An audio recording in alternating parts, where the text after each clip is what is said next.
Oke, sebelumnya apakah suara saya terdengar jelas? Terdengar, Mr. Arya. Terdengar, Mister. Oke, baik. Terima kasih Miss Lani dan Mr. Jalil. Selamat sore, parents dan anak-anak sekalian yang saya kasihi. Ya, sudah cukup lama kita tidak berjumpa lagi di webinar ya. Kita berjumpa kalau tidak salah setahun yang lalu ya. Kita membahas tentang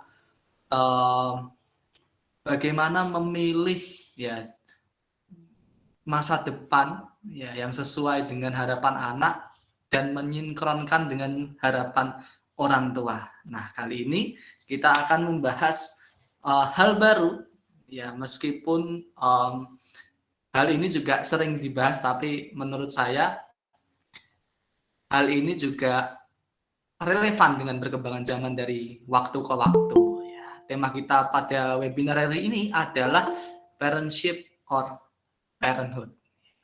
Sebelum itu kita akan memulai dengan doa terlebih dahulu. Silahkan Miss Iren untuk memimpin dalam doa. Baik, Mr. Parents, Miss Lani, dan Pak Satrio, mari kita buka webinar pada sore hari ini dengan berdoa. Mari kita bersatu dalam doa. Selamat sore ya Bapak, kami mengucap syukur karena kami tahu bahwa Tuhan Yesus selalu baik buat kami, bahwa apapun yang sudah Tuhan kerjakan hari ini selalu mendatangkan sukacita, mendatangkan pembentukan diri kami menjadi semakin serupa dengan kehendak-Mu Tuhan. Tuhan, sore hari ini kami akan memulai webinar kami mau sama-sama belajar Tuhan, kami mau sama-sama saling memperkaya diri, sehingga kami boleh bertumbuh menjadi orang tua, menjadi guru, menjadi anak-anak yang semakin serupa dengan Engkau. Berkati Pak Satrio Tuhan yang akan menyampaikan kebenaran-Mu, menyampaikan materi pada sore hari ini, biarlah hikmat Allah terus ada atasnya, sehingga kami boleh belajar banyak hal dan kami boleh bertumbuh dewasa bersama. Terima kasih Tuhan Yesus, hanya di dalam nama Tuhan Yesus Kristus kami berdoa dan mengucap syukur. Amin.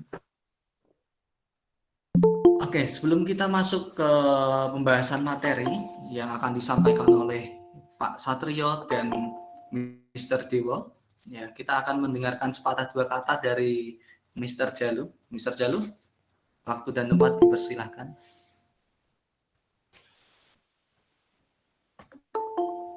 Ya, Shalom, selamat sore. Apakah suara saya terdengar? Saya mau cek terlebih dahulu. Ya, terdengar, Mister. Agak terkendala. Ya, terima kasih. Agak terkendala koneksi karena di sini cukup deras hujan ya tadi. Sinyalnya seolah-olah rontok gitu ya, Bapak Ibu semua ya. Nah, kami mengucapkan selamat datang di webinar pada sore hari ini. Kami dari SMP Anak Terang sangat senang gitu ya, Bapak Ibu semua, bahwa parents dan juga calon parents juga di sini yang ada dari siswa-siswa kelas 6, baik dari SIP Tani maupun luar SIP Tani yang akan bergabung juga, kita undang ya. Dan mudah-mudahan kita di sini juga bisa merasakan bagaimana sih rasanya nanti untuk menjadi satu keluarga besar. Nah, kita awali dengan webinar ini, dan tema yang diusung pada sore hari ini cukup challenging bagi parents dan juga guru di masa sekarang. Parentship atau parenthood. Hubungan tentang anak dan juga orang tua, yang kita juga tahu bahwa orang tua punya ekspektasi tersendiri terhadap anak dan juga pola asuh yang cukup berbeda-beda ya dari orang tua satu dengan yang lainnya. Nah, kita mau tahu bagaimana sih maksud Tuhan dan juga secara psikologis dan juga secara edukasinya bagaimana yang kira-kira sama-sama kita mau sepakati, dan menurut ajaran Tuhan dan juga menurut kondisi psikologis anak itu bisa membuat mereka berkembang dengan maksimal. Nah, maka dari itu di kesempatan yang baik ini saya mewakili teman-teman SMP Anak Terang, dari guru dan staf, mengucapkan terima kasih banyak atas kehadiran Mr. Satrio Sambodo yang sudah bersedia untuk akan nanti memberikan sedikit ya mungkin, karena membicarakan parentship dan parenthood ini tidak akan ada habisnya. Jadi ini hanya mungkin nanti bisa berlanjut lagi ke rangkaian acara-acara kita yang lain. Terima kasih sekali Mr. Satrio Sambodo sudah mau meluangkan waktu untuk bisa bersama-sama dengan kami di sini, untuk bisa memulai langkah kami di sini, dan juga Mr. Dewangga, Mr. Dewo, terima kasih sekali juga dari sekolah sudah tetap mau untuk memfasilitasi kita semua bisa sama-sama belajar.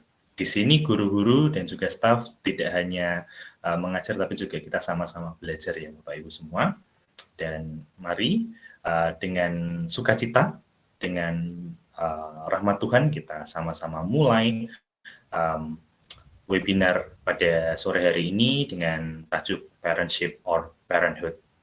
Terima kasih dan Tuhan Yesus memberkati. Selamat mengikuti webinar. Terima kasih Mr. Jalu untuk sambutannya. Oke, kita langsung saja ke pembahasan pokok pembicaraan kita, parentship or parenthood. Oke, Mr. Satrio dan Mr. Dewo, kita bincang yang santai saja ya Mr. ya, biar kita suasananya seperti ngobrol biasa, jadi tidak seperti webinar yang kaku, tapi para parents atau anak-anak boleh langsung bertanya, boleh menuliskan pertanyaan terlebih dahulu di kolom chat jika ada yang mau ditanyakan. Oke, nah tema parentship or parenthood ini merupakan tema yang cukup menarik ya, karena seperti tadi dikatakan oleh Mr. Jalu bahwa dalam menjalin hubungan relasi orang tua dengan anak itu selalu ada kendala pastinya. Tentunya setiap orang tua memiliki kendala. Nah, terutama di dalam komunikasi ya, karena banyak yang menjadi halangan seperti gap antar generasi yang mungkin generasi antar orang tua dan anak itu berbeda, lalu kemajuan teknologi dan lain sebagainya. Nanti kita akan kupas. Ya, nanti Mr. Satrio yang akan menjelaskan dari sudut pandang psikologis dan rohani, lalu nanti Mr. Dewangga akan menjelaskan dalam sudut edukasi. Oke, Mr. Satrio, apa kabar Mr.? Puji Tuhan, baik. Terima kasih. Oke, ini cuacanya akhir-akhir ini cukup menarik ini. Paginya, siangnya panas, sore malamnya hujan deras ya, lebat, tapi semoga tidak memadamkan semangat kita. Oke, Mr. Satrio bisa dimulai ya tentang materinya. Terima kasih.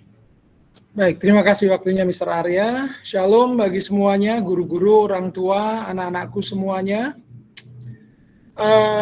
Pertama-tama saya disclaimer dulu bahwa berat rasanya kalau sebagai pemateri webinar. Bukan, saya bukan pemateri webinar ya. Saya adalah bagian dari orang tua. Jadi ini kalau bagi saya ini bukan webinar tapi parent forum gitu ya. Saya bagian dari orang tua karena anak saya juga ada di sekolah ini.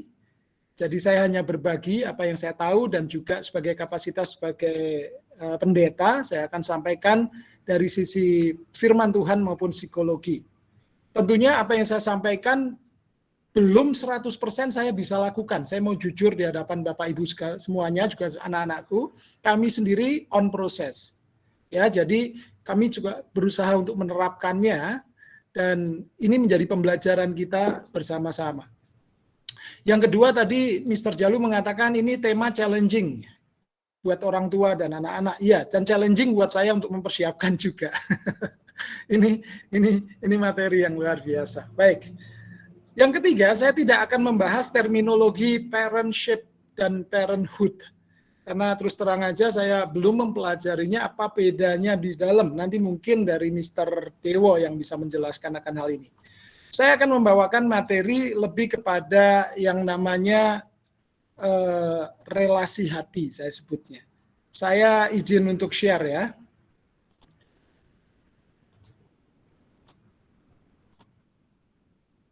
saya memakai materi relasi hati. Nah, kenapa saya pakai relasi hati? Saya mengacu pada ayat firman Tuhan di Maliaki 4 ayat yang ke-6. Dikatakan, maka ia, yaitu Nabi Elia yang Tuhan nubuatkan, maka ia akan membuat hati bapak-bapak berbalik kepada anak-anaknya, dan hati anak-anaknya kepada bapak-bapaknya, supaya jangan aku datang memukul bumi sehingga musnah.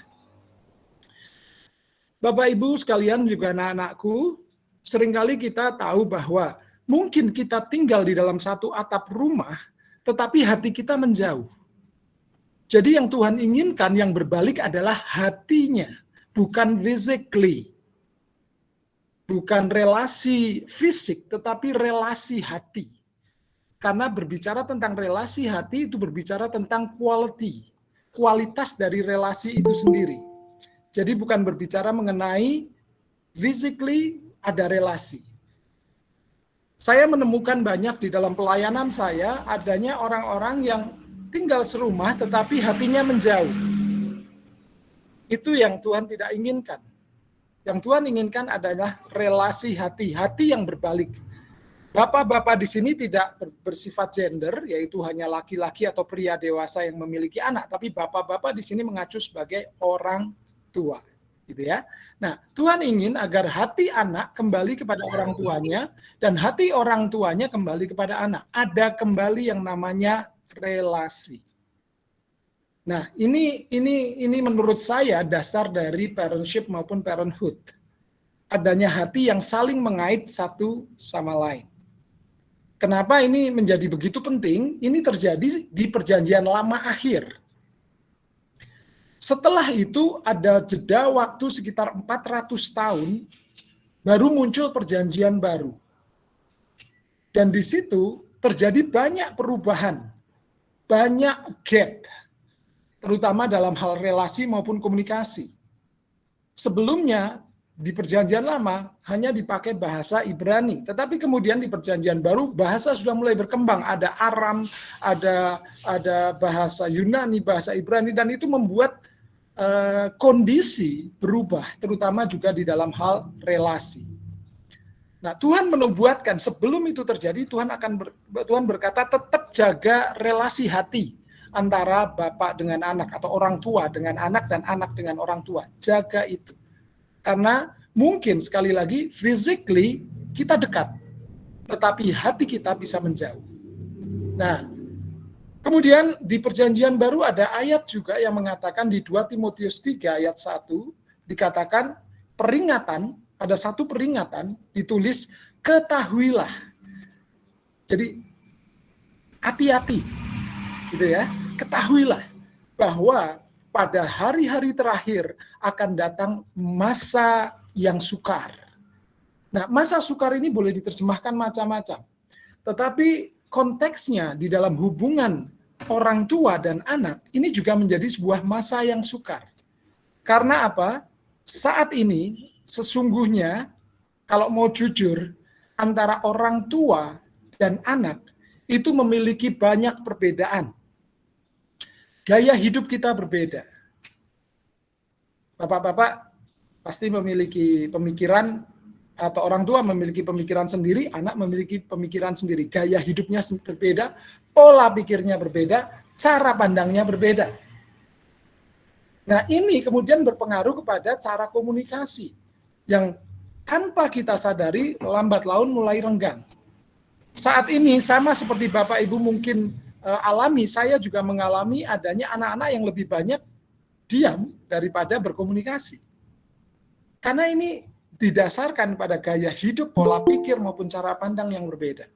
Tentunya kalau komunikasi itu mulai renggang, ini berpengaruh, sangat berpengaruh kepada hubungan atau relasi kita dengan anak-anak kita.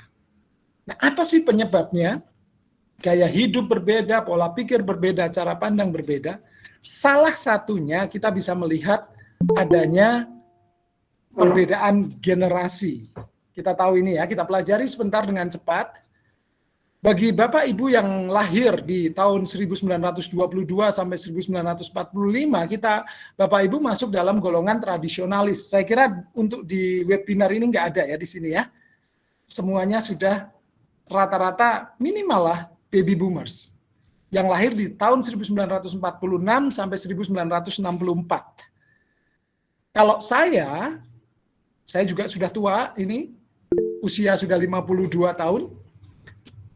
Saya masuk dalam generasi X yang lahir antara rentang waktu 1965 sampai 1980. Saya lahir 1970. Saya generasi X. Kemudian ada generasi Y yang disebut sebagai generasi milenial. Itu lahir di tahun 1981 sampai 1994. Saya rasa guru-guru banyak di area ini. Generasi Y. Nah, kemudian ada generasi Z yang lahir di tahun 1995 sampai 2010. Dan yang terakhir sekarang ini generasi Alpha, yaitu 2010 sampai sekarang. Ini ada generasi Alpha. Nah, bagaimana kita membaca garis waktu generasi ini? Kita membacanya harus dengan cara seperti ini, Bapak Ibu. Kita sering berkata tentang gap generasi. Gap itu cuma adanya perbedaan generasi karena ada celah di tengahnya. Itu gap. Saya mau mengatakan, ini kita sedang tidak menghadapi gap generasi, Bapak Ibu, guru-guru.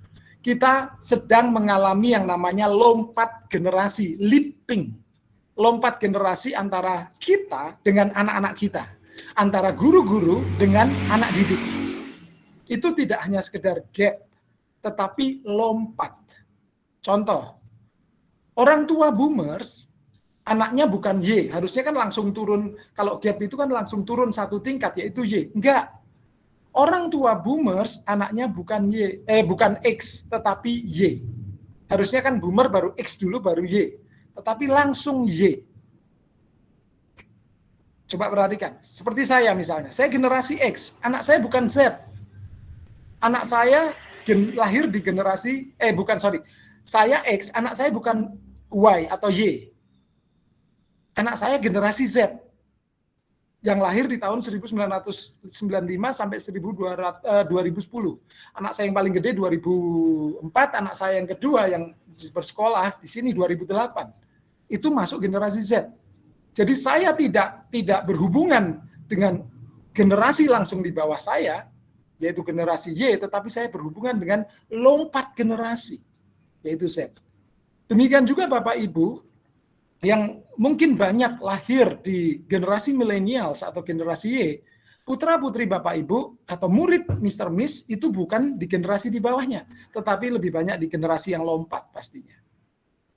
Putra-putri Bapak Ibu pasti lahir di generasi selanjutnya, bukan langsung di bawahnya, tetapi lompat.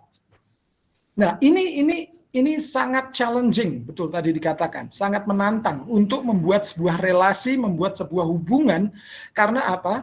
Beda generasi saja, sudah beda gaya hidup, beda pola pikir, dan sebagainya. Apalagi melompat, Bapak Ibu. Ini betul-betul satu celah yang sangat luas yang harus kita jembatani. Supaya apa? Bahasa kita sampai kepada mereka, dan bahasa mereka sampai kepada kita. Sehingga ada komunikasi yang intens dan ada relasi yang baik. Nah, dari ciri-cirinya saja kita bisa lihat bahwa boomers itu pekerja keras. Karena mereka lahir setelah Perang Dunia kan saudara ya, dan mereka berusaha untuk memulihkan kondisi kehidupan pada waktu itu, dan akhirnya mereka menjadi pekerja keras. Sedangkan generasi X itu ada istilah X, itu ada seorang penulis yang mempopulerkan generasi X, saya lupa namanya, itu menyebutnya sebagai era kosong identitas akibat perubahan. Perubahan yang terjadi membuat adanya kosong identitas. Mereka mulai mencari identitas. Generasi Y itu akrab dengan yang namanya kafe, games, internet, pikiran logis dan praktis dan sebagainya. Generasi Z itu jelas gadget, digital, multitasking dan sebagainya. Sedangkan generasi Alpha dia betul-betul lahir di era betul-betul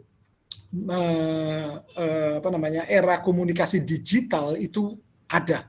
sejak lahir mereka tahu, mereka tahu adalah era digital yang luar biasa. Nah, ini yang menyebabkan cara pandang, pola pikir, dan tadi saya sebutkan, dan gaya hidup itu berbeda. Nah, ini yang perlu kita nanti jembatani, Bapak Ibu ya. Nah, saya ingin menyampaikan tentang gejala yang saya pelajari tentang anak-anak saya yang karena lompat generasi tadi, fenomena anak zaman now. Zaman sekarang ini ya, kita sebutkan zaman now. Saya tidak membatasi generasinya, tapi zaman now. Terutama anak-anak kita. Yang saya sebenarnya kalau menyampaikan hal ini, ada anak-anak saya juga agak bingung untuk menyampaikannya. Fokus saya ke orang tua, tetapi nanti coba saya singgung ke anak-anak gitu ya. Karena ini terlalu luas gitu. Karena ada sendiri sebenarnya materi untuk anak-anak, ada materi untuk orang tua. Tapi saat ini saya harus gabungkan dan saya coba untuk menjembataninya. Ini agak sulit di situ. Ya, yang pertama, fenomena anak zaman now adalah anak lebih tahu. Karena apa? Mereka smart dalam gadget, dalam aplikasi, dalam fitur-fitur di dalam gadget mereka. Nah, saudara, seringkali kita menganggap anak sekarang kok tidak menghormati orang tua ya, tidak sopan ya. Sebenarnya bukan ada maksud ke sana, bukan. Tetapi karena memang dunia ini membuat mereka lebih smart daripada kita. Dulu pada zaman saya, kalau mainan saya rusak karena orang tua bapak saya meninggal pada saat saya usia sekitar 13 bulan, praktis saya tidak memiliki figur bapak, saya memiliki figur ibu yang mengampu segala kebutuhan saya. Termasuk mainan saya rusak. Saya bawa ke ibu saya dan ibu saya membetulkan dengan begitu baik dan saya disampaikan, nih sudah benar lagi. Wah, saya langsung punya pemikiran, ibu saya hebat. Saya hormat kepada beliau. Ibu saya pinter gambar, ibu saya lakukan banyak hal yang saya tidak bisa pada waktu itu. Dan saya menganggap orang tua saya hebat. Dan saya memiliki rasa hormat yang begitu dalam. Tapi sekarang, kalau kita mau jujur, dalam hal teknologi, anak-anak kita lebih smart daripada kita, apalagi dalam penggunaan gadget. Gadget kita mungkin smart, tetapi kita ini pemakainya terbatas. Mungkin hanya untuk WA, untuk apa sih? Untuk media sosial, untuk apa. Tetapi anak-anak ngulik gadget jauh lebih dalam.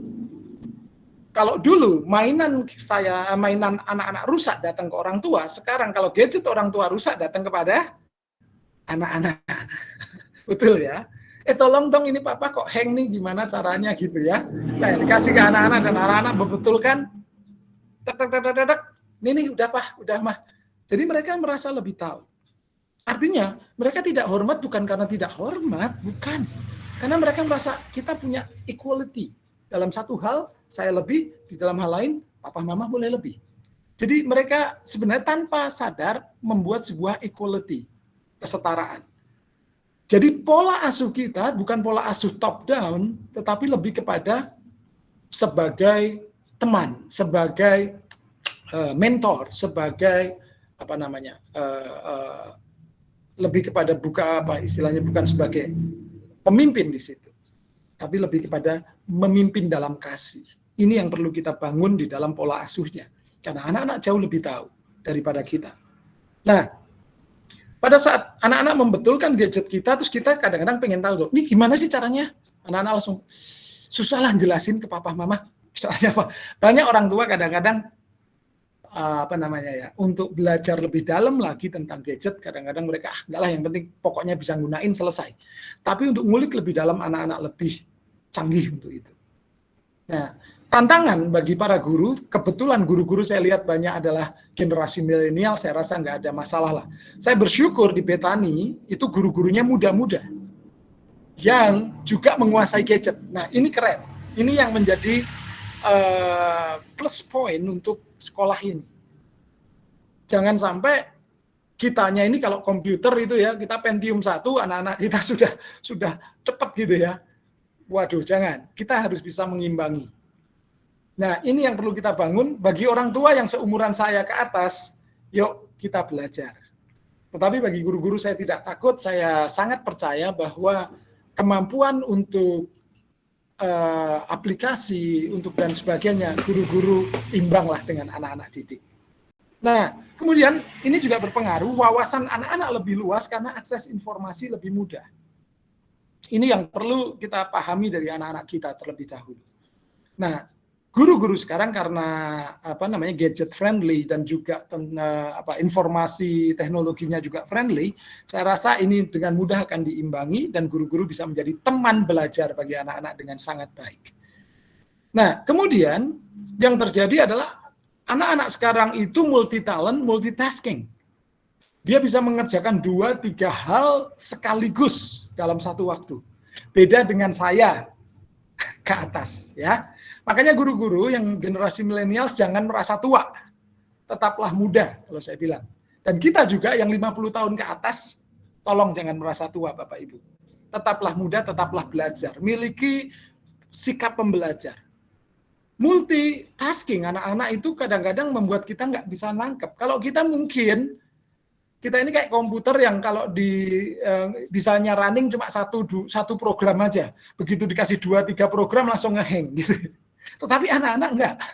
Anak-anak 2-3 hal sekaligus bisa dilakukan bersamaan. Belajar sambil nonton TV, itu bisa. Kita dulu belajar harus serius belajar. Makanya orang tua kita mendidik kita, ayo serius, fokus belajar. Tapi sekarang anak-anak nggak bisa seperti itu. Di dalam ketidaktahuan saya pada waktu itu, kepada anak saya yang pertama, waktu belajar saya duduk, saya temeni. Dan anak itu merasa tertekan sekali ternyata. Waktu dia nggak bisa, saya marahin. Tambah stres. Begitu tes nilainya jelek. Sampai akhirnya saya suatu kali menemukan satu pembelajaran yaitu tentang gaya belajar anak. Saya teskan anak saya, waktu itu di gereja ada, saya teskan anak saya dan ternyata dia gaya belajarnya adalah auditori. Nah, dari situ saya dikasih nasihat bahwa anak ini bisa belajar kalau suasana hatinya tenang, gembira. Nah, untuk gembira karena dia auditori, dia bisa mendengarkan musik sambil belajar. Bagi saya itu hal aneh waktu itu. Tapi saya coba. Saya tidak temeni, saya tekan begitu, saya tinggalkan, malah saya belikan headset dan dia belajar sambil dengerin musik. Kadang-kadang dia berjalan, karena dia juga gaya belajarnya juga mekanis. Kadang-kadang dia bosan duduk, dia berdiri, dia jalan dengerin lagu sambil bawa handphonenya dia belajar. Apa yang terjadi? Hasilnya jauh lebih baik. Karena dia belajar dengan gaya belajarnya dia. Bukan dengan tekanan. Ternyata anak-anak bisa melakukan 2-3 hal sekaligus dalam satu waktu. Tapi seringkali saya yang jadul ini pengennya menerapkan apa yang orang tua saya terapkan. Belajar itu fokus, jangan terganggu dengan yang lain.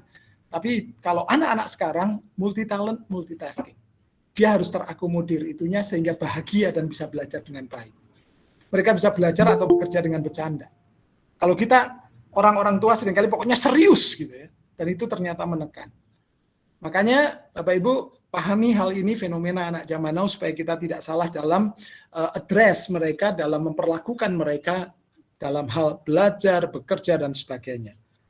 Nah, anak-anak sekarang memiliki hal yang berbeda dengan kita tentang yang ditakuti, yang diyakini dan yang diharapkan itu berbeda. Kalau kita yang orang-orang zaman old itu yang ditakutkan adalah takut akan dosa, takut akan hukuman azab gitu ya. Nah, sekarang anak-anak beda. Ada sebuah penelitian dan ini sangat memprihatinkan dan harus menjadi concern kita bersama bahwa setelah diteliti anak-anak muda dan remaja, 63% mereka tidak percaya Tuhan. Ini mengerikan. Makanya muncul agnostik, muncul fenomena tentang ateisme dan sebagainya.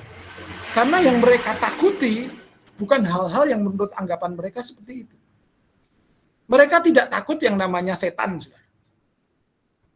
Jangan ditakut-takuti dengan setan, udah nggak mempan buat mereka. Yang mereka takuti adalah tidak ada sinyal. Yang mereka takuti adalah lowbat itu. Anak-anak kita ada di tempat-tempat gelap, kita berkata, jangan ke situ, itu gelap, bahaya.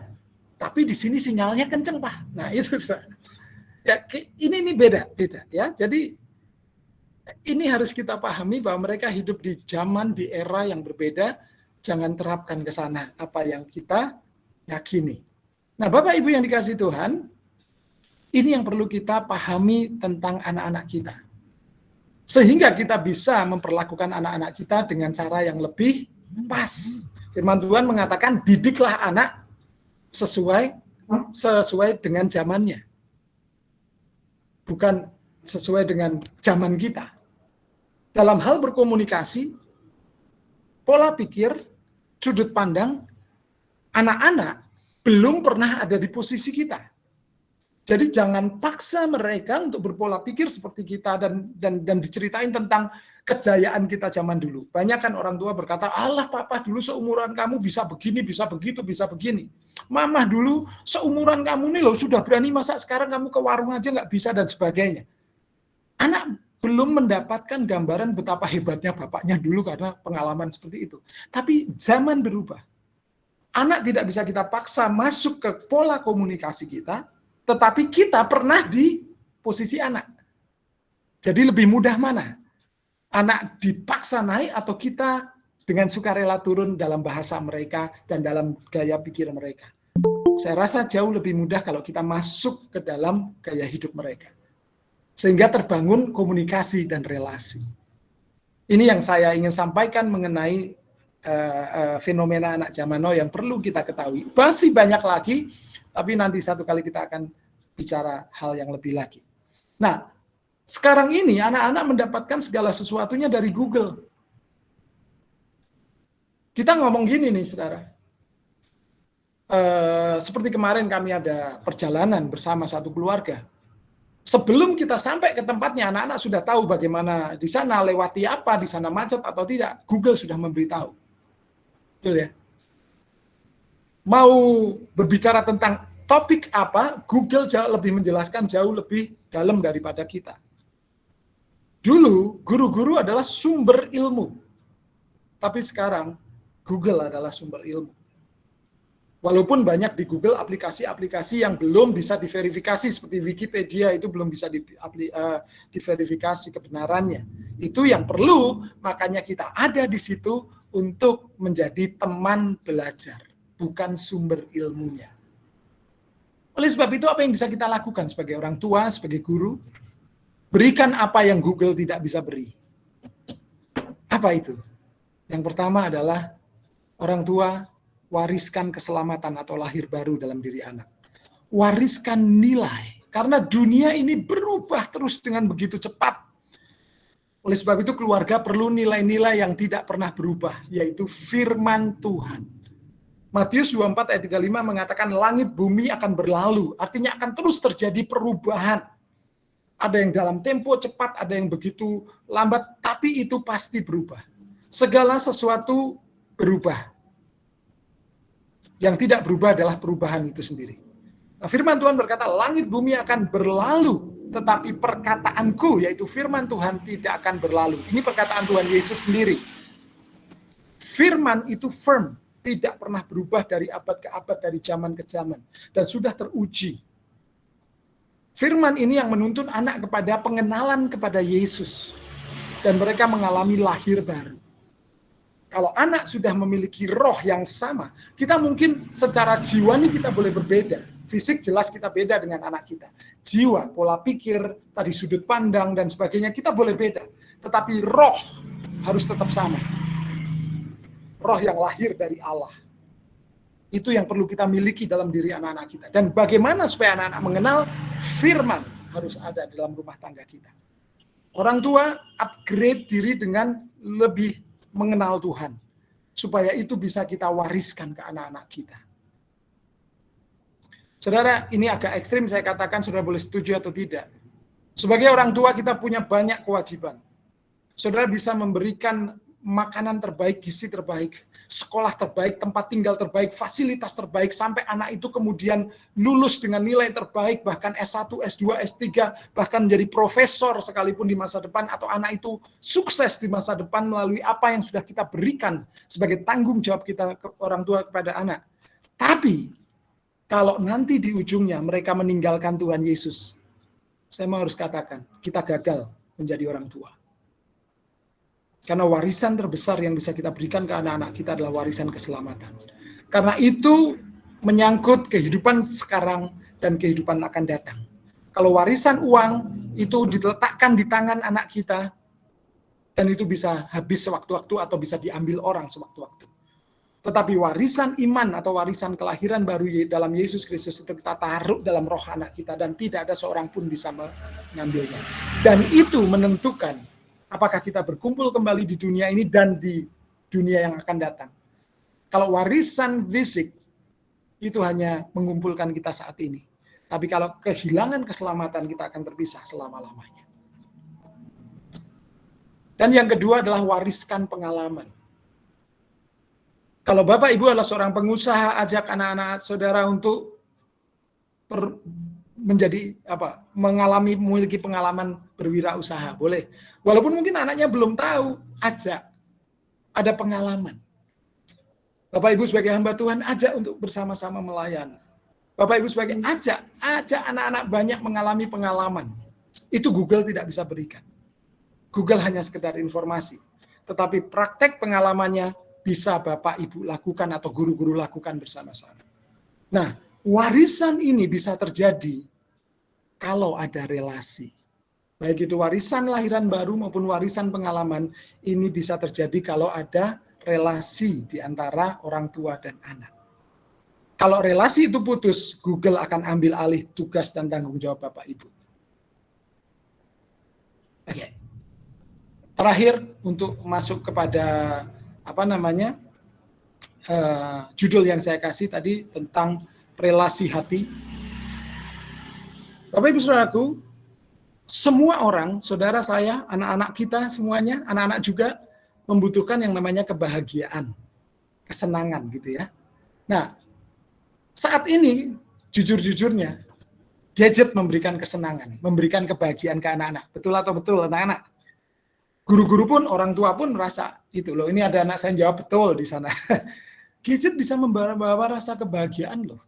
Nah, semua orang membutuhkan yang namanya kebahagiaan. Dan Tuhan tahu manusia butuh kebahagiaan. Tapi ada yang namanya mekanisme bahagia.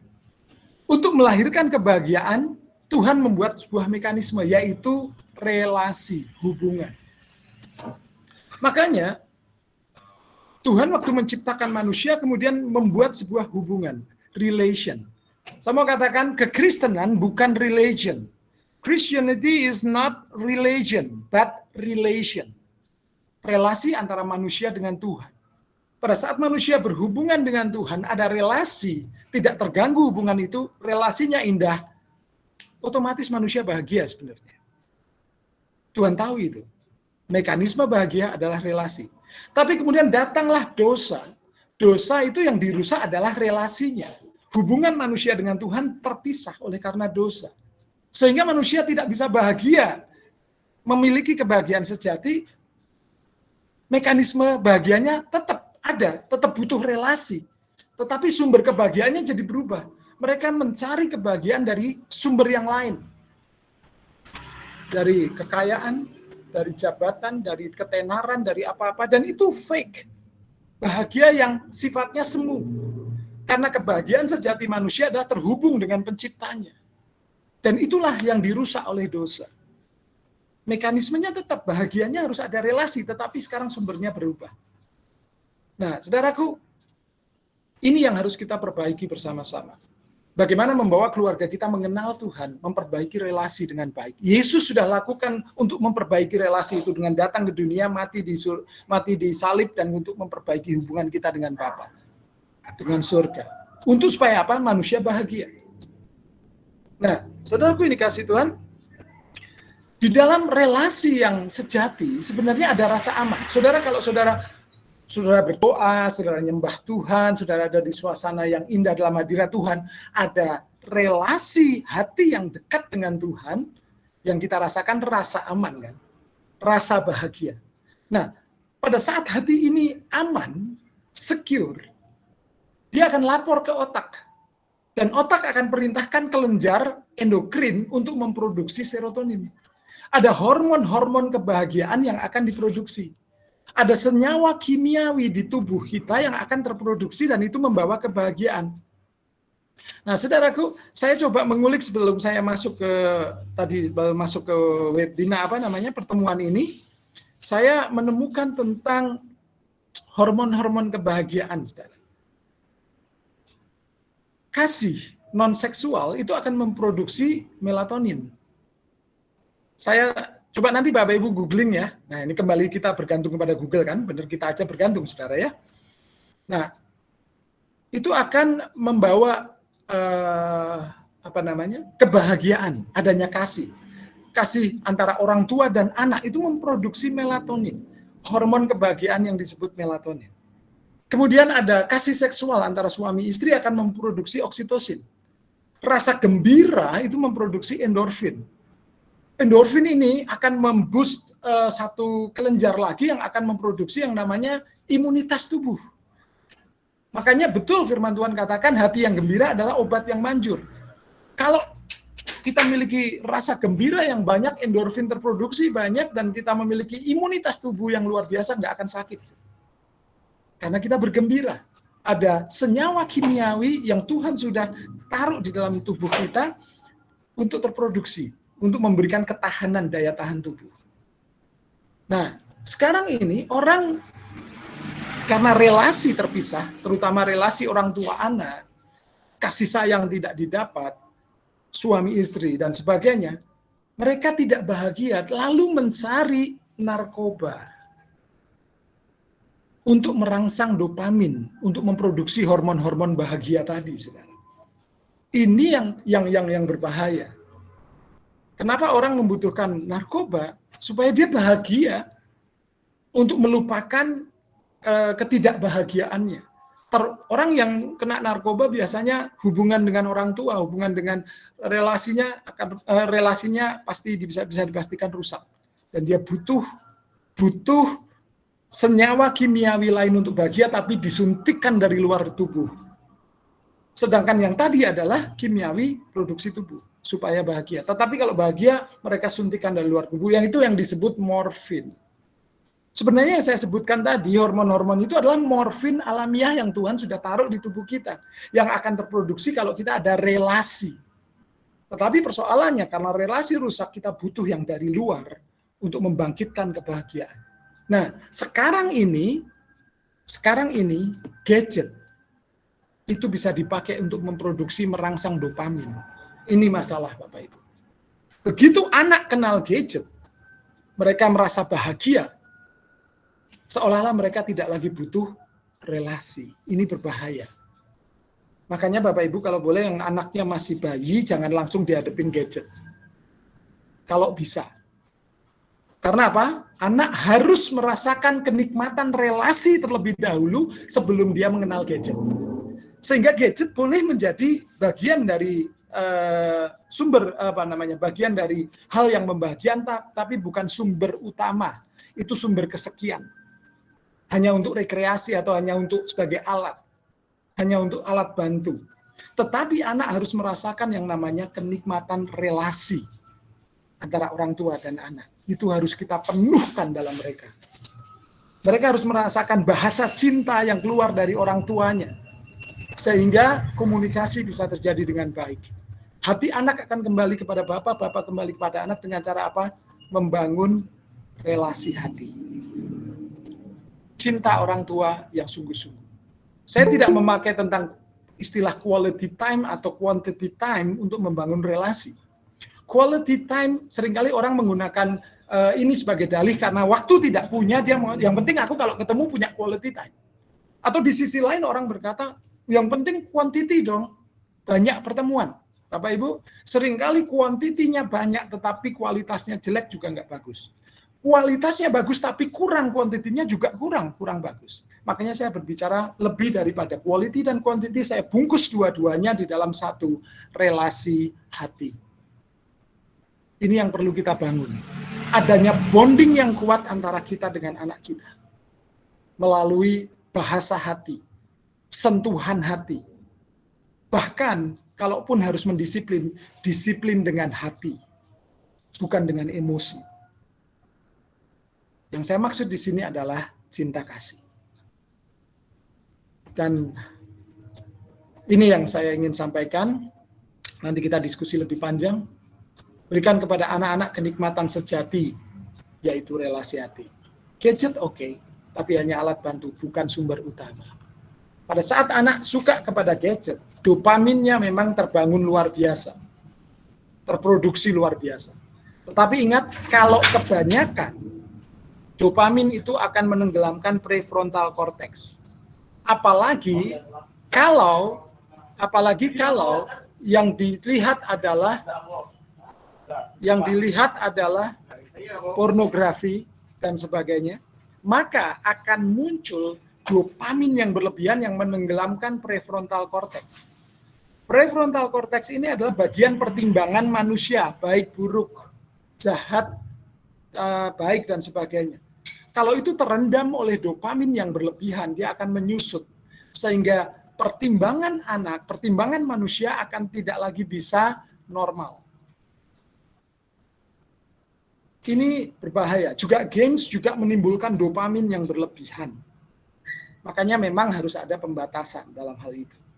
Supaya prefrontal cortex ini tetap berfungsi dengan baik. Kalau kita bicara tentang hati itu apa sih sebenarnya? Nanti suatu kali kita akan bahas. Hati itu sebenarnya di otak bagian depan.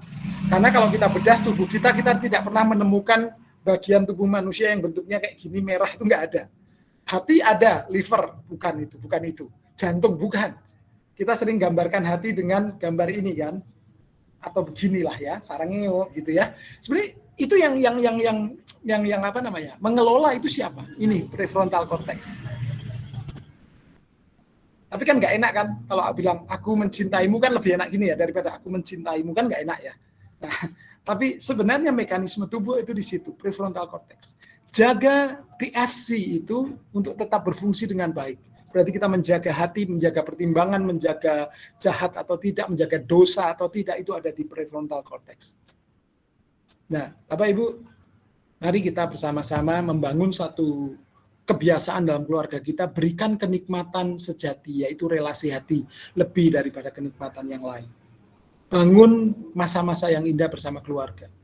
Pekerjaan selalu ada, pelayanan akan selalu ada, tetapi anak tidak akan selalu bersama kita. Karena satu kali nanti mereka akan pergi untuk menjemput masa depan mereka sendiri. Jangan sampai pada saat mereka keluar kita baru kehilangan.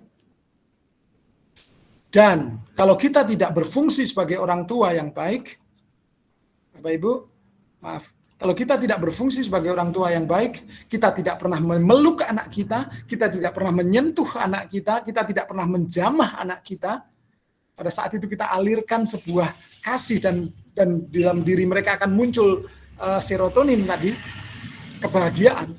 Kalau kita tidak pernah lakukan itu, ingat saya mau kasih tahu. Di luar sana ada banyak orang yang tidak bertanggung jawab dan orang yang jahat yang siap memeluk, menjamah, dan mencium anak Anda. Jangan serahkan itu ke orang lain. Itu dititipkan kepada kita untuk kita bahagiakan. Jangan orang lain yang membahagiakan. Bapak Ibu yang dikasihi Tuhan, sekali lagi, kalau kita tidak mengambil tanggung jawab ini kepada anak-anak kita, akan ada orang-orang jahat di luar sana yang siap bertanggung jawab untuk membentuk masa depan anak-anak kita. Saya berbicara tentang sekolah Betani, saya sedikit sebagai penutup kesaksian bahwa saya orang tua yang mengikutkan anak saya sekolah di Betani, bahkan dari preschool sampai lulus SMP. Dan saya melihat moto parents as a partner, orang tua sebagai partner guru, itu berjalan dengan sangat baik. Kita bisa berkomunikasi, kita bisa sehati, kita bisa satu pandangan, kita bisa satu pola pikir dalam mendidik anak, sehingga saya tahu bahwa anak saya ada di tangan yang tepat. Di kesempatan ini saya mau katakan terima kasih kepada para guru dan kepada orang tua yang mau menyekolahkan anaknya di Betani, jangan ragu. Saya bersaksi ini karena saya sudah mengalami. Anak saya lulus dari SMP, selesai di Betani, dan anak yang kedua masih ada di sana. Kalau orang bertanya, seberapa besar, kayak apa sih kualitas sekolah Betani? Seberapa besar sih? Saya akan menjawabnya, sebesar saya mempercayakan anak-anak saya ke Betani School. Tuhan berkati, nanti kita diskusi. Saya kembalikan Mr. Arya. Terima kasih Pak Seryo untuk materinya cukup menarik ya. Tadi banyak disinggung tentang relasi hati, bahwa dalam keluarga kita butuh ya, sebagai orang tua kita butuh untuk memberikan ya relasi hati, sebuah cinta kasih yang tulus dari orang tua. Meskipun kita banyak mengalami perbedaan karena ada lompatan generasi tadi ya, tapi kita sebagai orang tua perlu untuk ya berusaha belajar dengan anak, bukan sebagai sumber ilmu tadi yang dikatakan Mr. Satrio, tapi kita belajar bersama dengan anak, bukan sebagai sumber ilmu. Perihal tentang gadget tadi, ini menjadi memang masalah yang serius ya Mr. Satrio. Ini saya pernah mendapatkan pengalaman dari beberapa orang tua yang dekat dengan saya di luar sekolah, tetangga dan lain sebagainya. Banyak yang beralasan bahwa ini anak-anak mereka diberi gadget meskipun masih umur 1-2 tahun, itu sudah diberikan gadget untuk nonton YouTube dan lain sebagainya ya. Dengan alasan atau dalih seperti ini.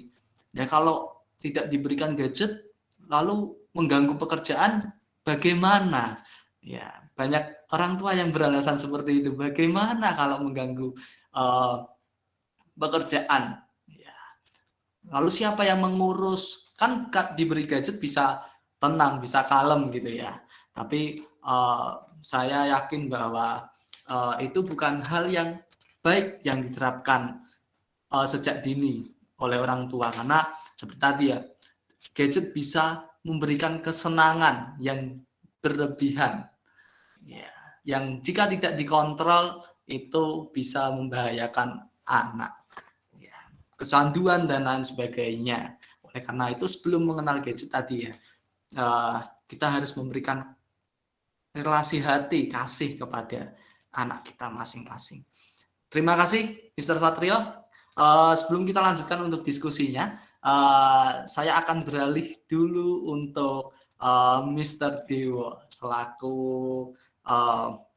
Waka dari SMP Anak Terang Salatiga. Halo Mr. Dewo. Shalom, selamat sore Mr. Arya, Mr. Satrio, dan semua yang tergabung di webinar ya. Kita menyebutnya webinar ini.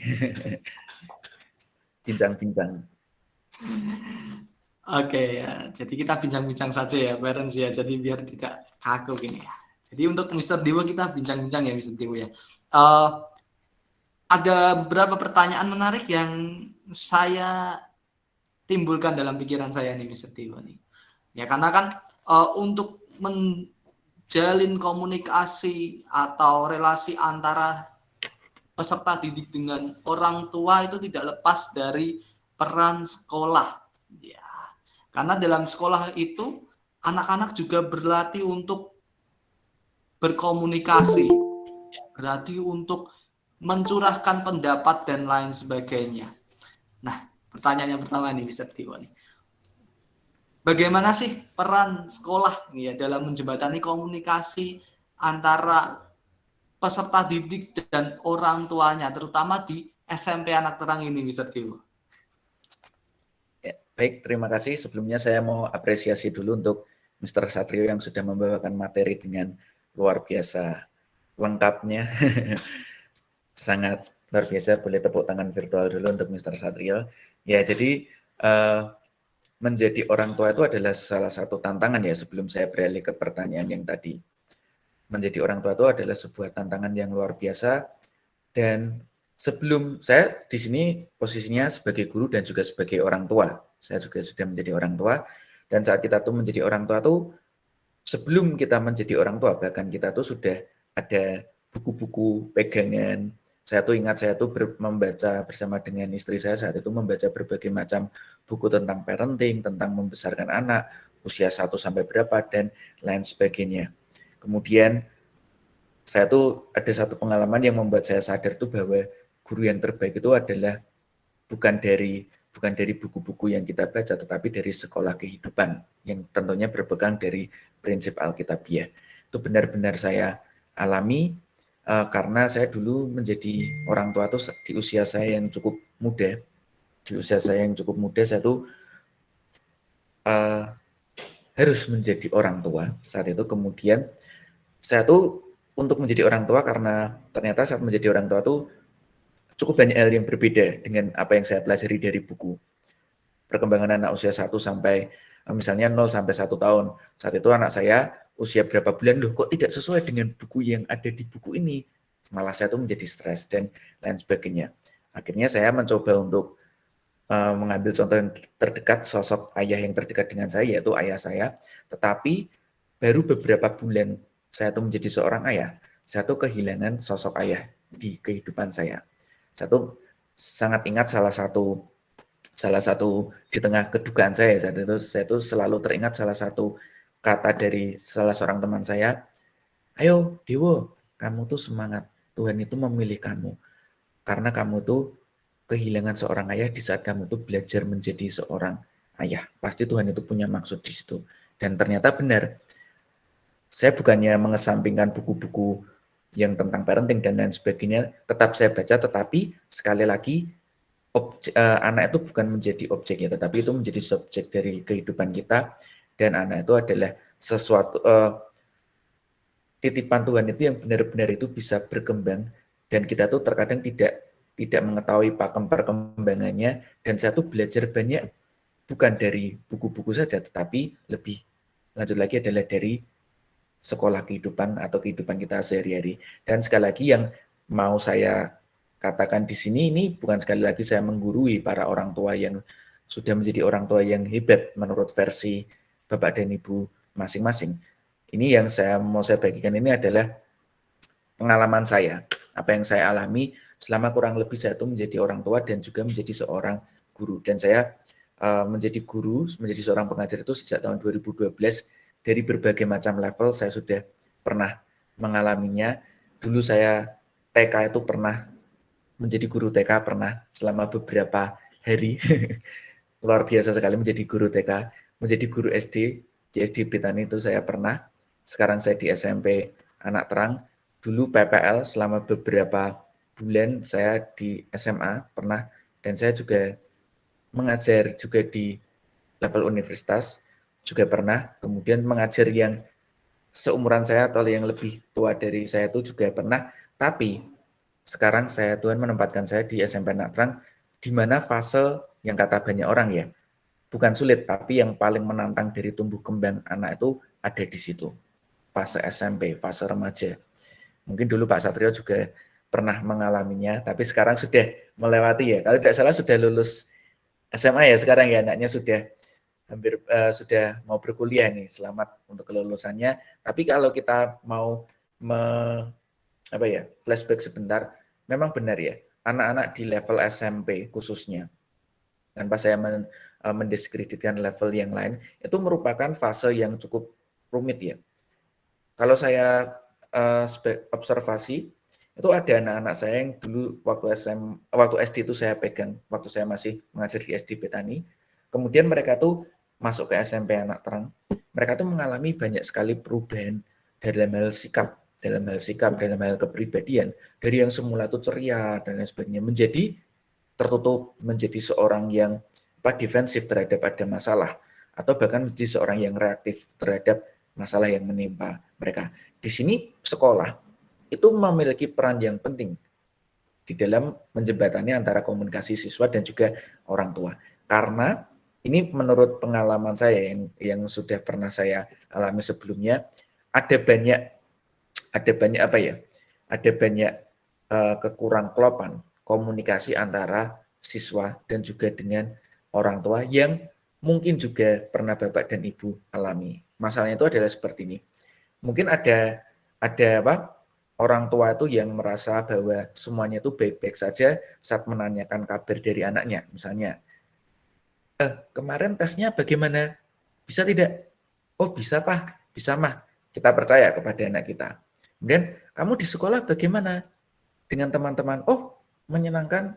Atau jawaban yang paling sering saya dengar itu adalah biasa saja. Atau ya lumayanlah sekolahnya. Dan lain sebagainya. Mungkin Bapak dan Ibu juga sering mendengar jawaban seperti itu dari anak-anaknya ya. Tetapi dari kata biasa saja, dari kata lumayan, dari kata semua baik-baik saja, kita itu terkadang sebagai orang tua itu tidak mengetahui bahwa itu ada bom waktu yang tersimpan di dalam jawaban-jawaban seperti itu. Ini pernah saya alami juga. Ini mohon maaf sebelumnya jika saya mengambil contoh dari pengalaman murid-murid saya. Murid-murid saya yang sudah sekitar 9 tahunan ini saya bergejolak dengan para murid saya ini. Banyak dari mereka tuh yang ternyata tuh menyimpan apa ya? Mereka tuh seperti balon ya. Mereka tuh seperti balon yang setiap ada masalah, setiap ada kesulitan dalam kehidupan, itu seperti ada udara yang terpompa di balon tersebut. Awalnya itu semua akan terlihat baik-baik saja. Tetapi ada satu batasan di mana balon itu tidak peduli seberapa tingginya tingkat elastisitas dari karet yang membentuk balon itu, dia tuh lama-kelamaan tidak akan bisa menampung udara yang ada di dalam. Jika ada masalah kemudian tertumpuk di dalam diri si anak itu, kemudian beranggapan bahwa semua itu baik-baik saja, Setiap ada orang tuanya bertanya, semuanya itu tidak baik-baik saja. Suatu saat balon itu akan pecah, dan jika balon itu pecah, akan ada sesuatu tuh yang sangat luar biasa, tidak kita inginkannya, itu bisa terjadi ke anak-anak kita yang terkasih. Nah, di sini pernah suatu kali saya tuh saya tuh belajar juga jadi murid-murid saya. Bagaimana mereka tuh bisa jujur. Sebenarnya mereka tuh bukan pribadi yang tertutup ternyata, bukan pribadi yang tidak bisa diajak bicara. Hanya saja mereka tuh mencari sosok yang tepat yang mereka itu benar-benar bisa percaya. Terkadang mungkin ada kesalahan itu seperti ini ya, baik yang dilakukan oleh guru ataupun orang tua ya. Orang tua ataupun guru, kita tuh sebelum kita tuh mendengarkan apa yang menjadi keluh kesah dari anak-anak kita, dari murid-murid kita tuh sudah terkotak-kotakan dengan stigma yang ada. Misalnya, waktu anak kita tuh, saya tuh pernah ada satu pengalaman seperti ini. Waktu ada seorang murid yang berkata kepada gurunya, Mister atau Miss, soal yang ini sulit. Mungkin kita sebagai guru atau bahkan kita sebagai orang tua, kan stigmanya itu yang terbentuk adalah, itu pasti gara-gara kamu itu tidak belajar. Pasti ada guru, pasti gara-gara itu kamu tidak belajar. Ya, saya tuh pernah mengalami hal seperti itu. Jadi ada waktu saya tuh mengajar bahasa Indonesia ya, saya samarkan tahunnya dan kelasnya berapa, ada seorang anak tuh yang kesulitan di pelajaran bahasa Indonesia. Setiap ada tes itu dia tuh selalu, Mister saya kok tidak bisa ya. Awalnya di tes yang pertama, tes kedua, dan tes ketiga, dia tuh selalu mendapatkan nilai remedi yang jaraknya tuh jauh dari KKM ya, dari kriteria ketuntasan minimum. KKM-nya tuh 70, dia tuh mendapatkan nilai 40-30 untuk bahasa Indonesia yang kita pelajari sejak kita kecil, dan kita tidak tahu kapan kita tuh sadar kita tuh sudah menguasai bahasa Indonesia. Bayangkan, bahasa Indonesia dapat nilai 30-40 untuk tes yang pertama, tes kedua, dan tes ketiga. Awalnya saya tuh bersikap antipati ya. Kemudian ada stigma, ini pasti anaknya ini gara-gara dia tuh tidak mau belajar. Saya beri remedi, hasilnya tuh sama saja. Hingga akhirnya saya tuh menemukan satu peristiwa di mana dia tuh ternyata memiliki masalah disleksia. Gejalanya. Jadi kesulitan untuk membaca. Kemudian awalnya saya juga tidak mau menjudge ya, menghakimi, karena saya bukan pakar psikologi, tapi saya melihat kita tuh sebagai orang tua, sebagai guru, kita tuh harus peka terhadap apa yang dialami oleh anak kita, murid-murid kita, bahkan apa yang mungkin mereka itu tidak tahu bahwa mereka itu sedang mengalaminya. Jadi anak tersebut itu saya coba beri tes membaca, ternyata dia tuh kesulitan untuk meruntutkan. Jadi kalau bacaannya tuh, apalagi bahasa Indonesia ya, bacaannya kan banyak. Bacaannya tuh terdiri atas beberapa baris, dia tuh selalu lompat. Dari baris ini, lompat ke baris ini, lompat ke baris ini, lompat ke baris ini. Jadi tidak bisa membaca dengan runtut. Kemudian jangan-jangan ini adalah yang menjadi penyebab anak tersebut tidak bisa mengerjakan tes saya. Kemudian dengan segala hormat kepada wali kelas dan juga kepada orang tuanya, saya mengusulkan ide untuk anak ini dites untuk membaca. Coba dites untuk membaca. Tentu bukan kapasitas saya untuk berkata itu, tapi puji Tuhannya itu tadi ya slogannya Parents as a Partner itu luar biasa sekali, bisa benar-benar kalau kita imani ya, kita tuh selalu tersupport juga oleh orang tua yang sangat sangat membantu dari apa yang dikerjakan oleh gurunya. Orang tua tersebut tidak membentengi diri dengan adanya kemungkinan itu, kemudian akhirnya mencoba untuk mengambil tes tersebut dan hasilnya betul. Anak itu mengalami kesulitan untuk membaca. Dan puji Tuhannya sekarang dengan adanya terapi, dengan ada latihan, dan tentunya dengan adanya iman kepada Tuhan, anak tersebut sekarang sudah bisa membaca dengan baik dan benar, bahkan sampai sekarang itu sudah bisa meneruskan pendidikannya ke jenjang yang dia inginkan, jenjang yang sangat tinggi dan tidak mengalami masalah. Jadi bagaimana peran sekolah itu adalah bagaimana kita menjembatani itu, kita tuh harus sama-sama peka ya terhadap apa yang dialami oleh anak kita, baik sebagai guru, baik sebagai orang tua. Pekalah terhadap apa yang ada yang dialami oleh anak, karena terkadang ada anak yang bisa mengatakan, bisa mengungkapkan apa yang dialami, keresahannya bisa diungkapkan dengan baik. Ada juga yang mereka tuh tidak tahu. Itu adalah tugas dari sekolah dan juga berkolaborasi dengan orang tua. Begitu Mr. Arya mungkin yang dapat saya sampaikan mengenai peran dari sekolah untuk menjembatani komunikasi antar siswa dan orang tua. Baik, Mr. Dewa, cukup menarik ya kisah pengalamannya ya. Saya memetik beberapa hal sih. Memang benar, ketika anak tidak memiliki wadah untuk mencurahkan perasaannya, mencurahkan emosinya, ya, anak usia SMP cenderung memendam dan suatu saat bisa meledak begitu ya, Mr. Dewa ya. Seperti pengalaman saya dulu ya ketika SMP dulu, saya pernah menjadi korban bullying dan lain sebagainya. Jadi saya tidak mempunyai wadah untuk cerita. Guru tidak bisa diajak cerita karena pasti ujung-ujungnya disalahkan, kamu tuh begini. Di rumah juga harusnya kamu lawan dong, gini. Nah, pada akhirnya saya meluapkan kemarahan saya dengan cara mengobrak-ngabrik kamar dan lain sebagainya, marah, mukul-mukul lemari dan lain sebagainya. Maka itu penting komunikasi. Ya, sebagai guru kita juga perlu untuk menerima segala keluh kesah murid-murid kita. Sebagai orang tua kita juga perlu untuk menerima ya keluh kesah dari anak-anak kita.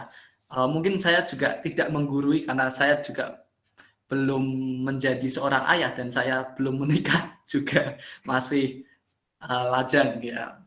Mohon doanya mungkin bisa beberapa tahun lagi. Bercanda ya parents ya. Jadi ketika saya menangani anak-anak selama 2 tahun ini, saya bekerja di SMP Anak Terang, saya tidak pernah mengambil kesimpulan misalkan ketika ada anak masalahnya tentang belajar, dia tidak tuntas KKM dan lain sebagainya, saya tidak langsung menyelesaikan dengan fokus nilainya saja, tapi saya selalu mencari akar permasalahan. Ya. Makanya proses konseling itu cenderung lama karena kita tidak fokus pada permukaan seperti gunung es. Mungkin anak di atasnya masalah tentang nilai dan lain sebagainya, di bawahnya bisa lebih dalam lagi, mungkin masalah dengan orang tua dan lain sebagainya. Nah, itu juga peran sekolah. Ya, ketika anak memiliki masalah dengan nilainya, kita perlu cari ya, apakah masalahnya itu memang akademik atau ada masalah yang mengimbanginya dan lain sebagainya. Oke, kita lanjutkan untuk diskusinya dengan Mr. Satrio dan Mr. Dewa. Mungkin satu pertanyaan terakhir dan mungkin para parents atau anak-anak bisa menuliskan pertanyaan di kolom chat sambil kita berdiskusi satu hal. Oke, mungkin dari yang pertama Mr. Satrio, ini pertanyaan terakhir yang cukup membuat saya penasaran. Ini tentang privasi. Anak-anak zaman sekarang, zaman now, itu sudah mengenal kata privasi, sedikit-sedikit privasi. oh ini privasiku, orang tua mau minjam HP, mau lihat WhatsApp, privasi dan lain sebagainya. Nah, menurut saya privasi ini cukup bisa menjadi dua mata pedang ya. Jadi memang anak butuh privasi, tapi bisa saja privasi-privasi yang lainnya bisa ada di anak, misalnya hal-hal negatif dan lain sebagainya. Apalagi zaman sekarang teknologi cukup maju. Misalkan dalam permasalahan tentang seksualitas, mungkin ini hal yang tabu bagi beberapa orang tua, mungkin bahas soal seksual atau seks nih. Anak-anak mau tanya nih, "Pah, Mah, ini kok kenapa ya badanku seperti ini ya? Pah, Mah, apa benar ini misalnya tidak sengaja menonton video porno lalu apa kok ini tuh apa dan lain sebagainya." Nah, bagaimana ini ya orang tua menanggapi berkaitan dengan privasi, seperti bagaimana batasan antara kebebasan dan privasi seorang anak. Mungkin Mr. Satrio bisa menjelaskan.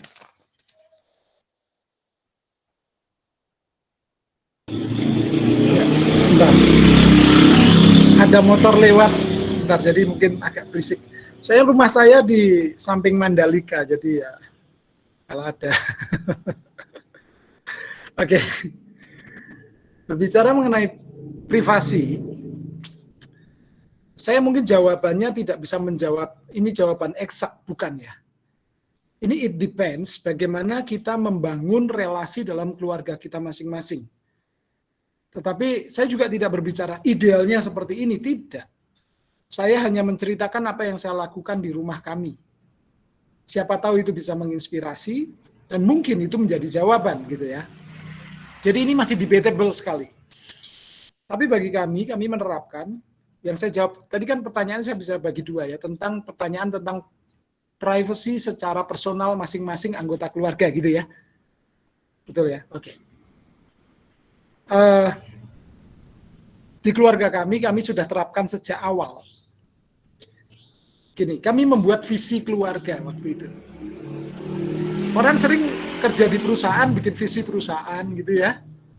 Orang di sekolah, visi sekolah, gereja, visi gereja. Kita keren dalam membangun visi di lembaga-lembaga. Tapi kita lupa membangun visi di keluarga, padahal itulah tempat kita sebenarnya. Nah, di dalam visi keluarga itu kita cantumkan keterbukaan. Base-nya adalah di Kejadian 2 ayat 25. Mereka keduanya telanjang dan tidak menjadi malu. Kami terjemahkan ketelanjangan ini sebagai keterbukaan total. Kami membuat visi keluarga, waktu itu saya share ke gadget anak-anak saya untuk dibaca, untuk dipahami bersama.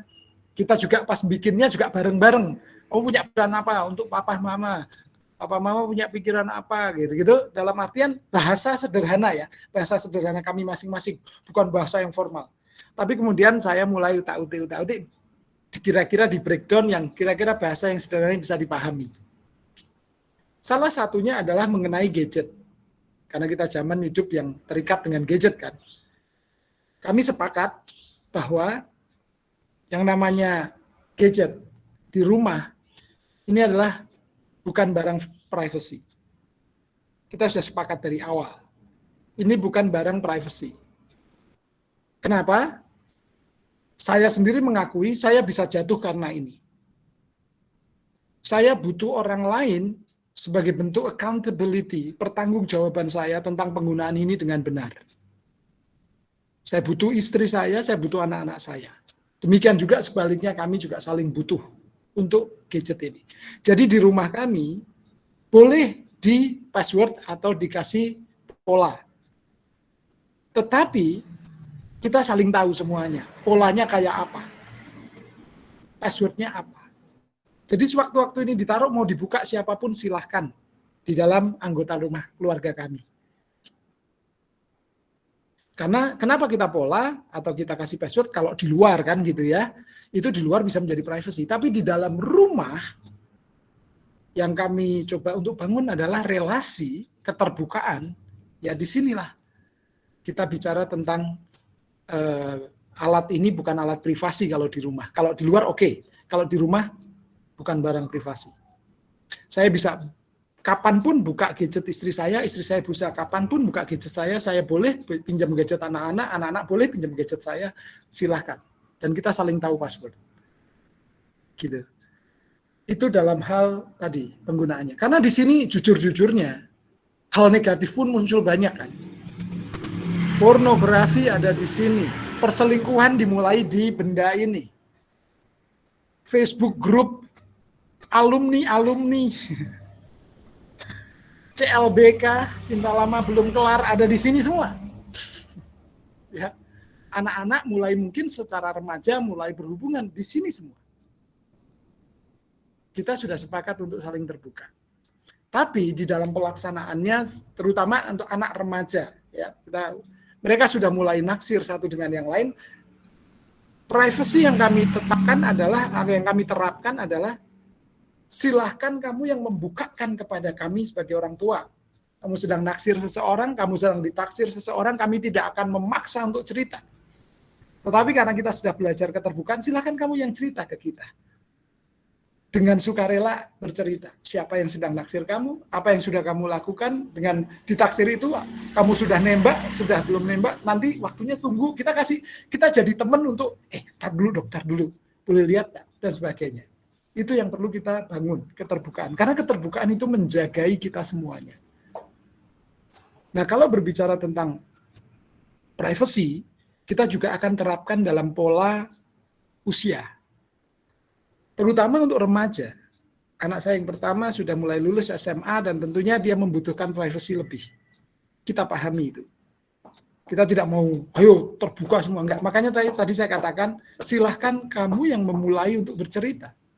Bukan kita yang memaksa untuk kamu cerita. Dan pada saat dia bercerita apapun, posisi kita adalah penerimaan.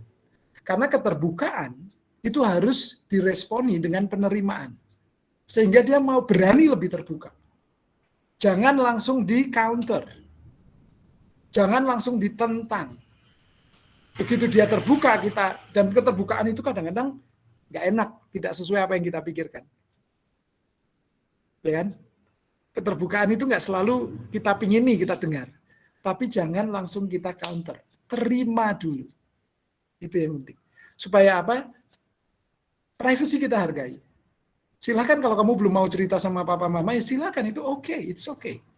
Tapi kalau kamu mau cerita, kita siap. That's all. Jadi itu yang saya terapkan, bahwa di rumah kami sebisa mungkin terbuka. Dalam hal keuangan, saya mau terbuka sedikit. Bahkan anak-anak kami ceritain bagaimana kondisi posisi keuangan kita pada saat ini. Saya sempat dimarahi oleh kakak-kakak saya, itu bukan tanggung jawab mereka, itu bukan beban mereka. Tapi saya punya pikiran, kalau saya cerita, mereka juga mulai berpikir bagaimana kita mengelolanya, bagaimana kita mendapatkannya, kita mengelolanya. Kalau sudah mulai menipis, bagaimana mereka juga bisa berkontribusi untuk bersama-sama mengatur keuangan itu. Saya ceritakan hal itu. Dalam beberapa hal, kami ceritakan hal itu. Jadi, memang ada, kalau dibilang batasannya kayak apa, saya tidak bisa memberikan batasan secara tegas kayak apa. Tapi yang jelas kami cuma berusaha untuk terbuka. Keterbukaan yang ada di dalam keluarga. Cerita. Untuk sama-sama saling mempercayai satu sama lain. Tapi kalau menurutmu, terutama anak-anak remaja, aku belum ingin bercerita, kami hargai juga. Kalau kamu sudah siap, yang jelas, kita siap menerima. Itu aja. Jadi kalau untuk privacy begitu. Yang kedua tentang seksualitas tadi. Bagaimana sex education di rumah. Saya lebih condong kepada pengajaran sex education yang lebih modern ya. Dalam artian modern itu bukan menerima semua begitu apa. Enggak. Artinya menjelaskan itu pada porsinya. Jadi pemakaian istilah itu juga tidak pakai istilah-istilah yang aneh-aneh, tetapi apa adanya secara biological, seperti guru-guru cerita itu. Saya masih ingat kok, saya pernah disuruh jadi guru biologi, kalau nggak salah, sistem reproduksi kalau nggak salah. karena waktu itu guru cowoknya lagi nggak bisa berhalangan, saya diminta untuk ngajar sistem reproduksi kepada anak-anak cowok. Gurunya waktu itu guru, saya lupa SD apa ya? SD ya waktu itu SD. Gurunya wanita, mau menceritakan alat reproduksi pria kepada anak-anak cowok. Agak sulit juga. Akhirnya kita bagi tugas, guru biologi tersebut ngajar ke anak-anak cewek, karena gurunya cewek, saya ngajar ke anak-anak cowok. Dan kita menggunakan istilah ilmiah aja. Tidak kita tutupi dan sebagainya. Ya kalau misalnya saya kebetulan anak saya cowok sih ya. Jadi saya tidak mengalami masalah pada saat ada anak, kok saya ada menstruasi sekarang lah. Saya nggak bisa terangin itu. Tapi saya menjelaskan kepada anak-anak kalau tentang mimpi basah. Itu pernah ditanyakan ke saya kok basah dan sebagainya. Saya jelaskan apa adanya secara saintifik. Nah, itu saja daripada mereka cari taunya dari teman yang belum tentu benar atau dari sumber lain yang belum tentu benar. Lebih baik dari kita. Tentang hubungan harus berlawanan jenis itu jelas. Tentang homoseksual, tentang itu lesbianisme kita juga terangkan secara saintifik dan tentunya kembali lagi tadi semua akan berlalu tapi firman Tuhan tidak berlalu, ada firman masuk ke sana. Untuk itu sekarang sekali lagi saya encourage para orang tua dan juga para guru bekali juga dengan firman, karena firman itu ya yang tidak pernah berubah. Gitu aja Mr. kira-kira. Baik Mr. Satrio, ya jadi keterbukaan ya, seperti ada sebuah kata-kata motivasi yang selalu keluar ya. Keterbukaan adalah awal dari pemulihan keluarga. Yeah. Oke, terima kasih Mr. Satrio. Untuk yang terakhir kembali ke Mr. Dewo. Yeah. Masih berkaitan dengan kebebasan dan privasi. Bagaimana guru menyikapi para peserta didiknya ketika mungkin ada suatu masalah lalu anak itu bilang, wah ini privasi saya Mister, wah ini sudah melanggar privasi saya dan lain sebagainya. Bagaimana Mister Dewo untuk guru menyikapi hal-hal seperti itu? Ya, privasi ini adalah satu hal yang cukup ini ya, batasnya tuh tipis antara apakah kita tuh melanggar privasi atau kita tuh tetap mau menjaga privasi itu, meskipun terkadang banyak anak itu yang berdalih mereka tuh melakukan sesuatu yang tidak kita inginkan itu dengan dalih privasi. Dan saat kita mencoba untuk masuk ke dalam dunia anak-anak tersebut, mereka tuh akan yaitu, Mister kenapa kok tanya-tanya, Mister kenapa mau melihat ini dan lain sebagainya, ini kan privasi saya. Nah, sebenarnya kalau kita boleh bicara lebih lanjut lagi tentang privasi itu seperti tadi ya dalam sebuah hubungan. Saya suka dengan contoh yang tadi disebutkan oleh Mr. Satrio bahwa privasi itu adalah sebenarnya wadah untuk kita tuh apakah kita tuh percaya atau tidak. Apakah kita tuh percaya atau tidak dengan hubungan kita antara, dalam hal ini konteksnya adalah sekolah dan juga dengan murid-murid ya. Privasi itu adalah satu hal yang bagi sebagian besar orang itu menganggapnya itu tabu dan rahasia untuk kita ungkapkan kepada orang lain. Tetapi bahkan jika ada gurunya yang mau mencoba untuk masuk ke dalam sana, mereka tuh akan membentengi diri dengan yang namanya, Mister ini privasiku, tolong jangan ulik-ulik lebih dalam lagi. Tetapi jika kita tuh memegang teguh asas saling percaya, kalau kita tuh memegang teguh asas saling percaya, kita membangun hubungan yang kondusif dengan murid-murid kita, saya yakin dan percaya bahwa tembok yang sebenarnya itu tipis antara apakah kita melanggar privasi atau kita tetap berada pada track yang benar, itu dapat kita jebol, dapat kita tembus tanpa kita ada perasaan melukai privasi dari murid-murid kita. Ya, saya akan ambil contoh itu dari sini ya. Sebenarnya password. Kali ini privasi itu mungkin berbicara tentang password di WiFi, password di email kita, password di gadget kita dan lain sebagainya. Password itu tujuannya untuk apa? Supaya orang-orang yang tidak kita inginkan itu tidak bisa mengakses milik kita. Itu adalah tujuan dari password. Tetapi saat anak-anak itu sudah mulai merasa nyaman dengan kita, sudah mulai merasa kita itu bisa menjadi partner yang terpercaya bagi kehidupan mereka, bagi mereka untuk wadah untuk berbicara, kita tuh akan mendapatkan password itu sendiri untuk bisa akses ke situ. Masalahnya adalah seperti ini ya. Banyak sekali anak-anak tuh yang merasa bahwa guru ini, kita berbicara sebagai konteks guru ya, guru ini belum menjadi teman curhat yang tepat untuk kita. Dan itu membutuhkan proses yang cukup lama. Saya tuh dulu pernah, waktu saya masih mengajar, zaman dulu sekali ya, waktu saya tuh masih mengajar, saya tuh berhadapan dengan satu generasi, jadi satu angkatan. Sekali lagi, ini angkatan, setiap angkatan itu unik dan berbeda-beda ya. Karena saya tuh mengalami satu angkatan, mereka tuh terlihat baik-baik saja, dan mayoritas itu perempuan ya angkatan tersebut. Mereka tuh terlihat baik-baik saja, tetapi ternyata di balik itu, di balik mereka tuh yang pertemanan mereka tuh terlihat baik-baik saja, mereka tuh saling membenci satu sama lain, saling menjatuhkan satu sama lain. Bahkan mereka tuh saling mengkonfrontasi satu sama lain, dan juga mereka tuh mengajak temannya tuh untuk tidak berteman dengan si ini, jangan berteman dengan ini, jangan berteman dengan si ini.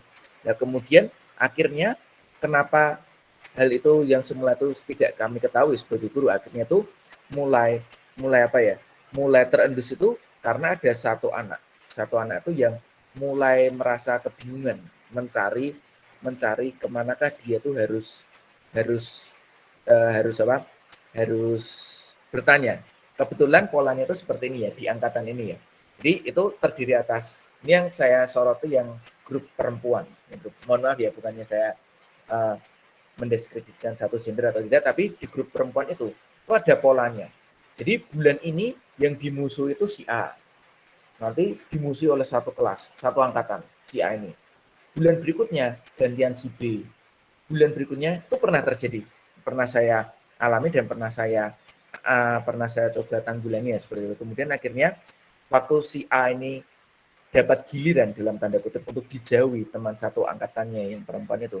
Akhirnya tuh dia tidak tahu mau cerita ke siapa, karena dia cerita ke temannya musuhin dia semua, mau cerita ke mana? Mau cerita ke orang tuanya juga malah mengkonfrontasinya balik. Kemudian suatu kali saya pernah melihat dia tuh duduk termenung, si anak perempuan ini duduk termenung di pojok kelas ini. Kemudian sekali lagi ya, kepekaan, kita tuh harus peka ya, harus peka terhadap apa yang ada di sekitar kita, termasuk apa yang dialami oleh murid-murid ya. Kemudian saya dekatilah, loh kamu kenapa? Jawabannya masih sama. Tidak apa-apa mister, jawaban klasik.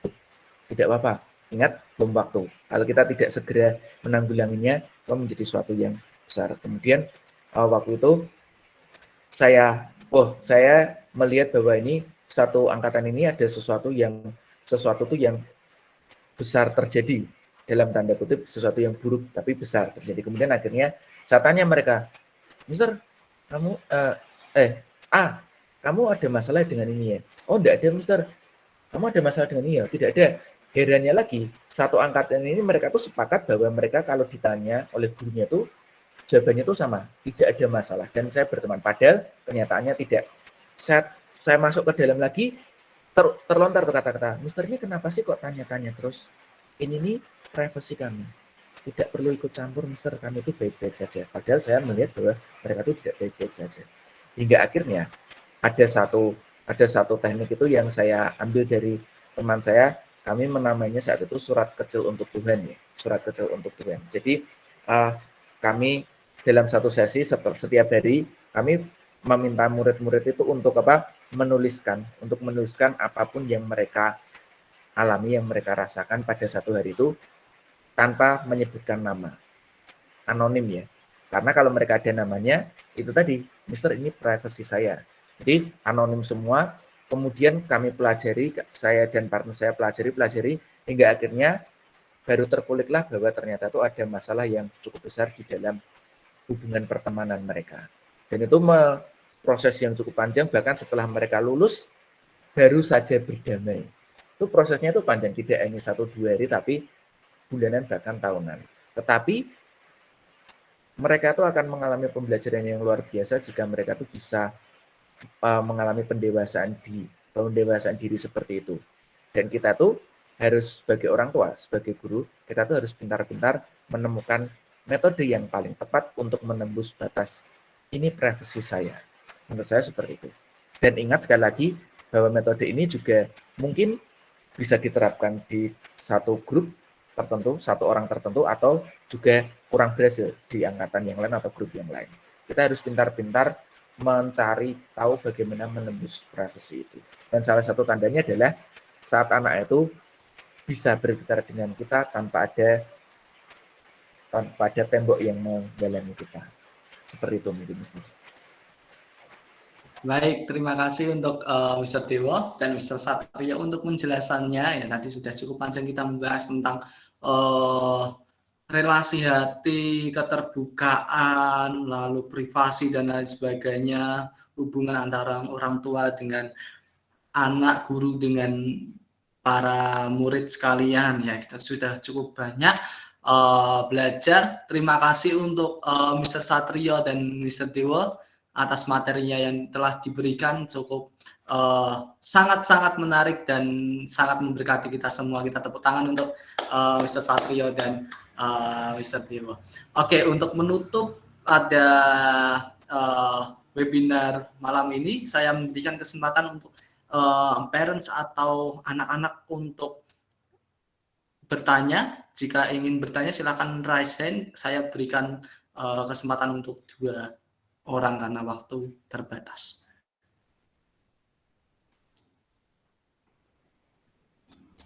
Jika ingin bertanya silakan bisa raise hand terlebih dahulu, parents atau anak-anak, atau guru-guru juga boleh.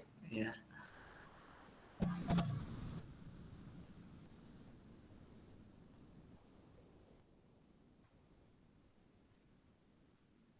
Oke, nampaknya tidak ada ya.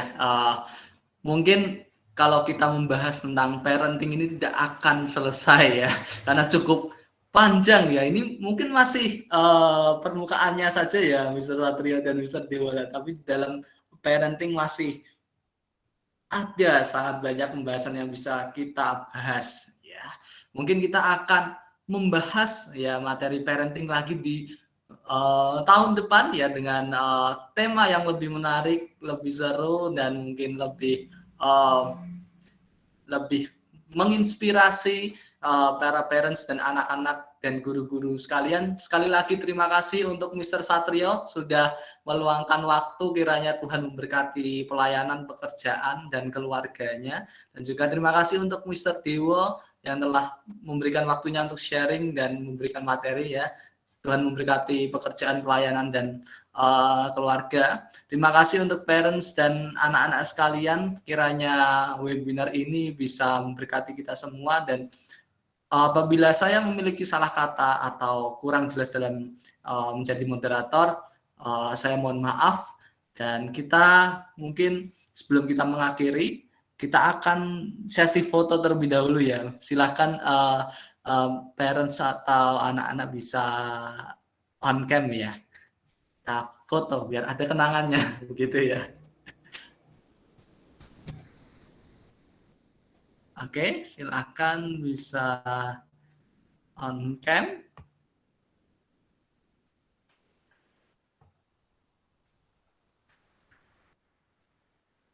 Sebentar ya parents dan anak-anak, mungkin ini kalau untuk Google Meet cukup sulit untuk mengatur layoutnya. Oke, tidak apa-apa. Oke, sekali lagi.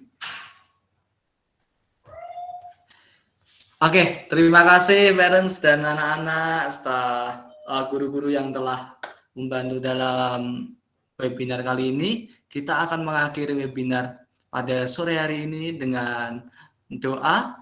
Silakan Mr. Andri bisa memimpin di dalam doa. Ya, baik. Terima kasih, Mr. Arya. Apakah suara saya bisa didengar, Mr.? Oke. Bapak, Ibu, Pak Satrio, Mr. Dewa, dan anak-anak sekalian, mari kita tutup acara ini dengan bersama-sama kita berdoa pada Tuhan. Mari kita berdoa. Bapa yang penuh kasih, kami bersyukur dan kami berterima kasih padamu karena Engkau telah memberkati acara ini dari awal hingga sampai berakhirnya. Dan terutama kami juga bersyukur selalu Engkau berkati dan Engkau beri kesempatan untuk menjadi para orang tua dan juga guru dari anak-anak yang Engkau percayakan kepada kami. Kami percaya dan kami mohon berkat-Mu, kami mohon penyertaan-Mu, kami mohon pencurahan Roh Kudus-Mu sendiri, supaya kami yang telah Engkau percaya menjadi orang tua dan menjadi guru untuk anak-anak kami, sungguh-sungguh bisa menjadi orang tua dan menjadi guru yang tepat, yang baik, yang bijaksana untuk anak-anak kami sesuai dengan kehendak-Mu. Semoga anak-anak yang Kau percayakan pada kami makin bertumbuh dan berkembang sesuai dengan yang Kau kehendaki, menjadi anak-anak yang bukan hanya membanggakan kami, tapi juga membanggakan diri-Mu sendiri, menjadi lambang kehadiran dan kemuliaan-Mu di dunia ini. Kami percayakan ya Tuhan anak-anak kami kepadamu dan kami mohon berkat-Mu. Semoga sekarang dan seterusnya panggilan kami jadi orang tua dan menjadi guru juga menjadi pertanda berkat dan kemuliaan-Mu, pertanda kasih-Mu untuk anak-anak kami. Ini semua kami aturkan kepadamu, sebab Engkaulah Tuhan kami, Guru kami, yang kami puji dahulu kini dan sepanjang masa. Amin.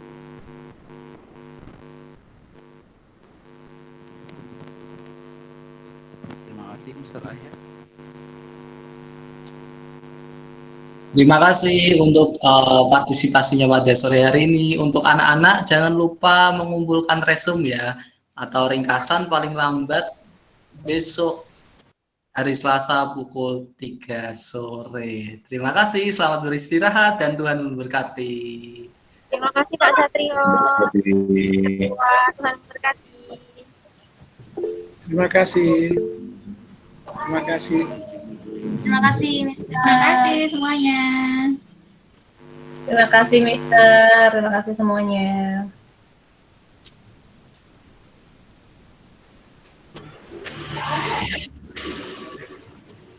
Saya pamit ya. Terima kasih Ya, banyak terima kasih. semuanya. Terima kasih untuk kesempatannya. Terima kasih juga. Terima kasih. Maju terus Tuhan berkati. Terima kasih Mr. Satrio, Tuhan memberkati. Izin pamit. Terima kasih. Terima kasih.